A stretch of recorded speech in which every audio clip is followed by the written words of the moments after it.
Pierre Margot-Cattin, and I'll have to read his in French because it is in French. He's avocat et ethnologue.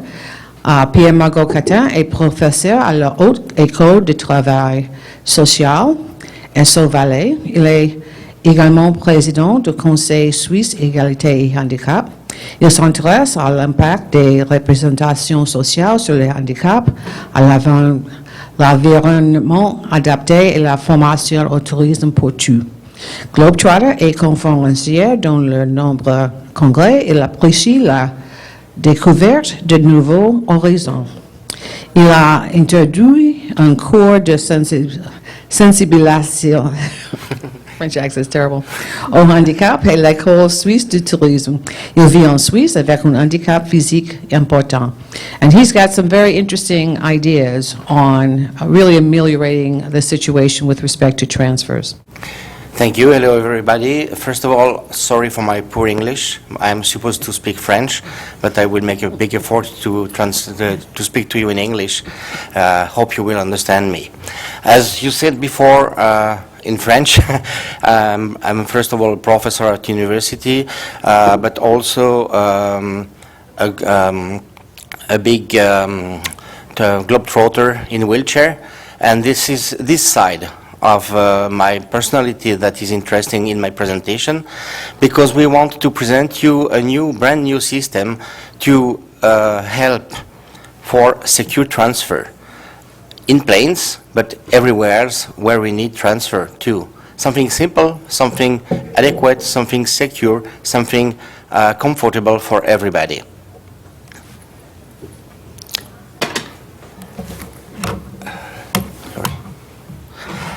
We all know that at the moment in the industry of tourism there is a lack of studies about people with disability in this industry. We have some elements. For example, Darcy, a professor from Australia, highlighted the nightmare that we, people with disability, quite often live when we travel. And this nightmare is clearly linked with the high dependence, high degree of dependence we need, especially by transferring. But travel is still an exciting side, and it makes things interesting. But traveling is, for many people with disability, a source of stress, of lack of comfort. As Isabelle Ducharme said several years ago, traveling, being disabled, needs courage, a bit of unconsciousness to accept uncomfortable situation and a certain idea of risk management. I think it's a good description. Does it work? Okay. Airlines' procedure to transfer in or out of the planes are at the same time a kind of disembodied experiment for people with disability, because we are quite often treated like luggage, simply. It's a source of really high anxiety, a kind of helplessness feeling, and in too many cases we have to face humiliations.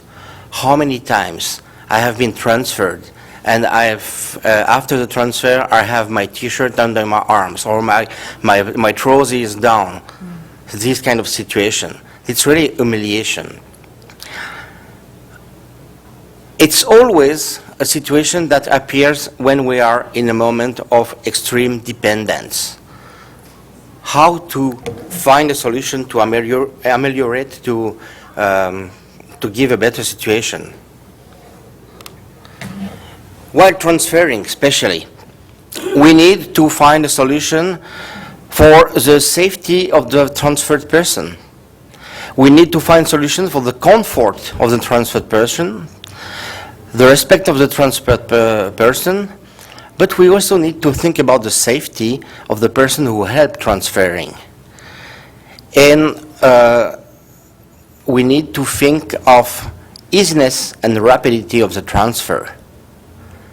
I would add one more thing. We need to think of the cost of the transfer. A device that is simple, cheap, easy to use, and don't need any technology, electricity, battery, or anything else. Manpower is the cheapest energy we can find. Manpower is the cheapest energy we find everywhere around the world, even in the poorest country. And this transfer system is simply based on manpower.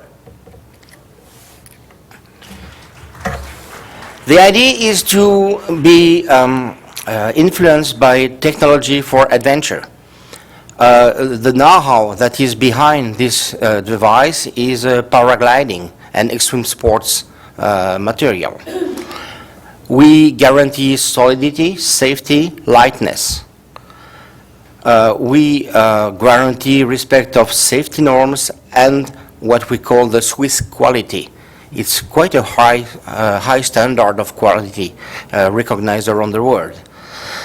And our device, I will present you soon, is tested and has been approved by users, especially people with disability who were in this situation of anxiety and stress for by transfer, and who now feel comfortable because they can use this device, or they know that this device exists and they can travel again and have fun in traveling again.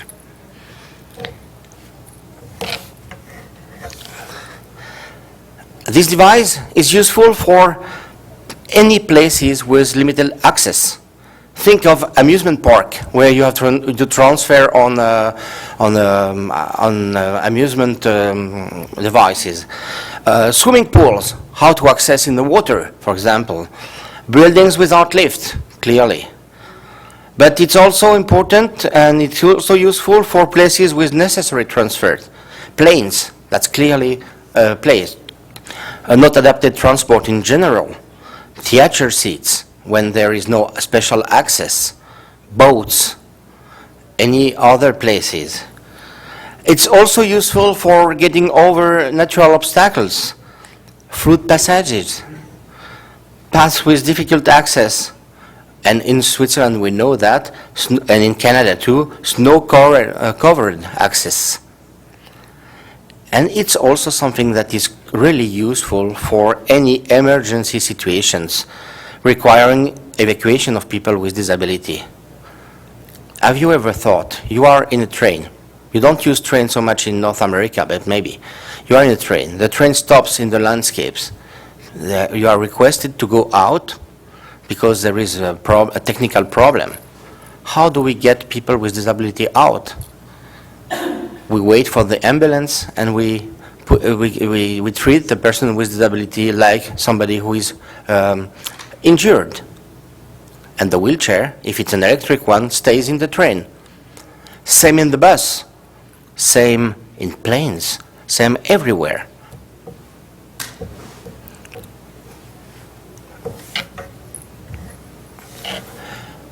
Our system is simple. It's only one size. When you need to be carried, if you are 50 kilo, it's not too much a problem. If you are 100 kilo, that's much more a problem. So the size is made mostly for people who have a certain weight and are quite tall. The device supports 200 kilo. That is about, I thought it was 400 pounds. It's 440, I think, exactly, pounds.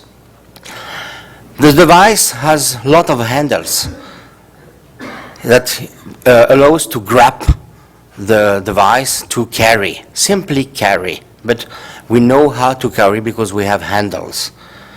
There is a removable headset that helps people who have difficulties with the neck to support the head. And it's also a way to create a separation between the head of the person and maybe the body of the one who is carrying. We add, if needed, shoulder straps to help to carry on a longer distance. It's simple and easy to use. It's installed and ready to be carried in less than 3 minutes. So it's really, really short, the time needed. And the system is removed in 1 minute maximum. It's soft, light, easy to fold in a small bag. It weighs less than 2 kilos with the bag and accessories. It's really easy in the maintenance. You can wash it in the machine simply. It's soft, strong, synthetic fabric with a low absorption of liquid. For example, it's floatable. You can use it to go in on the sea or in swimming pool too. And there is an intuitive user's manual inside the bag that helps to install it. How to use it? Well, I have several videos I will show you. For example, 2 people carrying, one in front, one in the last, in the back.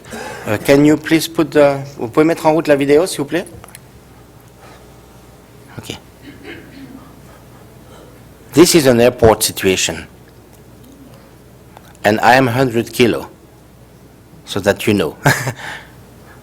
Transfer on a high chair.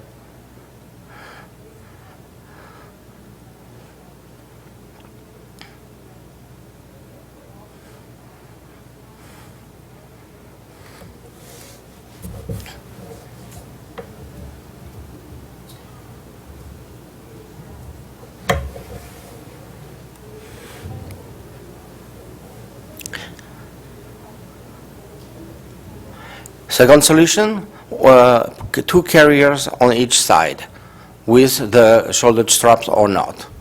Okay. And you can see that the body of the person who is carried is inside the system so that you are fully secured. Legs are together, arms are on the body, and there is no risk for an arm staying blocked behind or anything.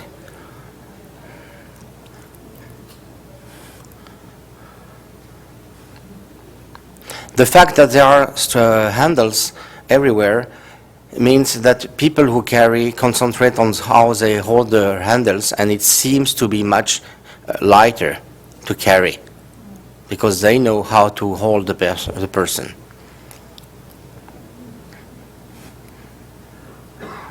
You can imagine 4 carriers, for example, to go upstairs. Vidéo, s'il vous plaît. That's a good way for heritage buildings where you cannot have a lift. It's always possible to carry and to carry the wheelchair upstairs or downstairs.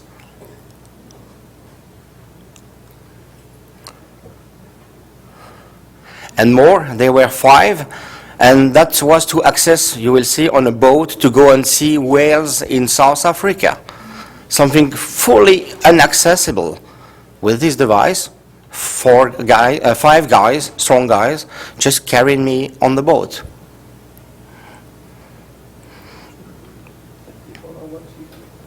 Look at how inaccessible it is. It's crazy. But it's safe for everybody.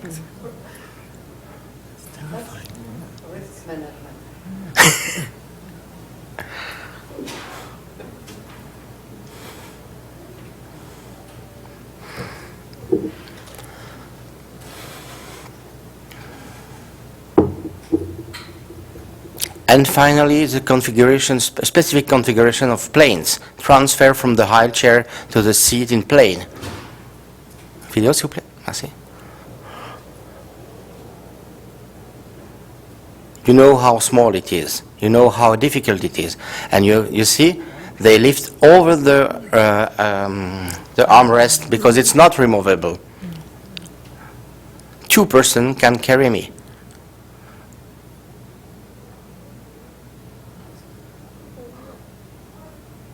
And then they will transfer me to the window. Hey, yes. Regulations are the same everywhere.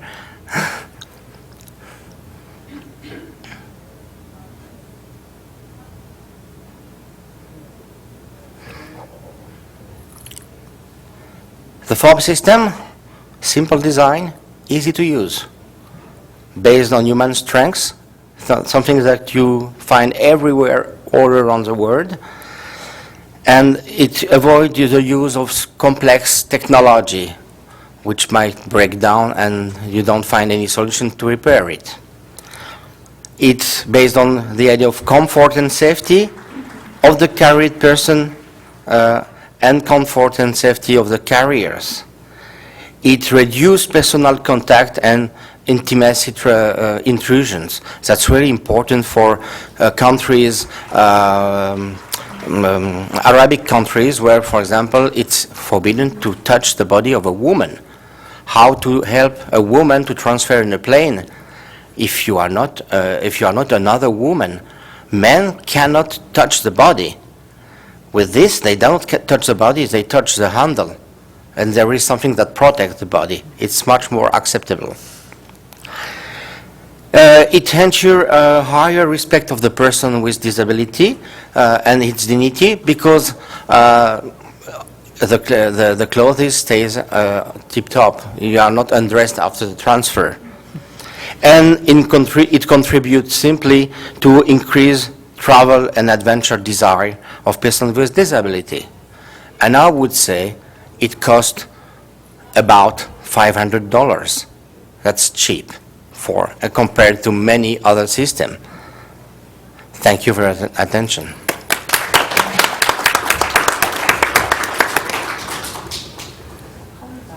I'm going to open it up for questions, but let me just ask, is this something you would anticipate that the carrier would have, or would the disabled person? We have the two options, but for example, the Geneva airport already bought some exemplars, and we are training the staff to use it at the moment. This is something every airport could have, and every other places could have, but this is also something that is affordable for people with disability. For example, I have my own, and when I travel, I just keep it on me during the flight. It doesn't disturb at all. I just open the straps, and like that, I'm ready to get out even if there is an emergency. Because this is another problem: how to get out of the plane if we are in an emergency. People with disability will be stuck inside. With that, you are ready to be carried or pulled out. Even being on the floor, you can pull the person outside. So both solutions. At long term, it would be great if any people with disability could have one. Sure. But first, I think it's a good and simple device to help for certain situations, for example, in airports. Questions? How long it takes to train the carrier before use? We let them try the system. Let me just Yes. repeat the question for everyone. She was asking how long it takes to train someone to use it. Okay, in Geneva, we have the time to let everyone try to use it and try to be carried with it, to feel the sensation that makes. And we need, for a group of 50... Situation when you travel? Yes? Change plane and everything? Not longer... Assistant? Yes. It takes about 3 minutes to be installed, and then they carry me like usual. It don't take more time. And then that's it. And I don't know if I understand well your question. She's asking for someone who's going to be the carrier. Yeah. How much training do they need to use it? We are training now the people from Geneva Airport to use it, and it takes, after 2 tries, they are okay. They know how to do it. So it's really easy. Other questions? We have about 5 minutes, so if there are any questions of anybody on the panel, we can take them. And if not, please join me in thanking... The website is... Sorry. Excuse me. Oh, we have 2 questions. Wait till I get there. This is being televised, so they won't be able to hear it if you're not on the mic. I don't really have a question. just a slight addition, since I'm a personal assistant and so I help transferring people, and I've witnessed the gross incompetence at airports. The one thing maybe I think it does take is still trust, I think, and in the people transferring you. And the one thing I would have to say, people I've seen helping my client transfer, right now, the vast majority of the people I've seen handling people at airports, I wouldn't want them to handle me with the net. With that, not because of the net, but because of the level of training. So I think it's a great thing, and I hope you spread it because it seems easy to use. But I think it's still going to take more training so you can really trust in people to get the handling straight, from my experience. But I think it's great stuff. Thank you. But in fact, when you travel, when you accept to travel, trust is the basic feeling you need to have. So you need to have a bit less trust in with this system, because you know you have trust in the system inside first. Yeah, I think that's a partial answer to the, nothing substitutes for training, but since you can't guarantee that, the easiest implement, I think, is the thing to use. You know, you have to go for the C student kind of attitude.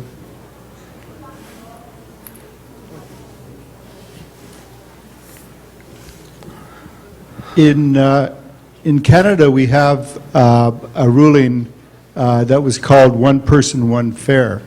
And basically it's that the personal attendant can travel for free with the airline. And that's after you qualify through a medical assessment, that kind of thing. But what it does is kind of, it backfires in a way, because you can then only travel with an attendant. So if some flights I need assistance because it's a long flight, whatever, it's great. I'll have my attendant and they'll travel with me for free. But if it's a short flight and I figure I can do it on my own, the airline has the right to refuse that I travel by myself. So, I mean, this might be a uniquely Canadian issue, but I'd like to hear views from any of the panelists on that one person, one fare, and if you envision it to become an international standard. I think in Europe we are quite far from the one vision, one fare. We are much more on the idea that you have a disability, you need to be with somebody able to help you, and you have to pay for that. That's clear. We don't have any company that gives a free ticket, I think. If I could just expand on that, we don't have the same policy as Canada. If you choose to fly with somebody, then you have to buy a ticket for that person, same as you would for any other two people traveling together. If you think you can fly on your own, but the airline decides that you need somebody to travel with you, you still have to buy a ticket, but then they will, some airlines at least, will then sell you the ticket at the lowest possible cost. So if you're traveling with a low-cost carrier and you bought a very cheap ticket for yourself, and by the time they've told you you need somebody to fly with you, the cost has gone up, they will sell you the ticket for the accompanying person at the original low price, which is small compensation. Airlines are encouraged to give the second seat for free, but I have yet to find one that does. You can now, in Europe, if the airline at the last minute says you need somebody with you and you haven't got anybody, they can ask, or you can ask, if other passengers are prepared to take on that role in the event of an emergency, in which case, of course, it's free because they've already bought their ticket. So I wouldn't complain too much about the Canadian situation, because I think it's better than you'll find, certainly in Europe. Yeah, as far as United States, I think we are the same as Europe. I don't think there is any airline offering a second free ticket for a companion. Again, I'm speaking of Office of the Airports. I'm not expert in airline, but I don't see.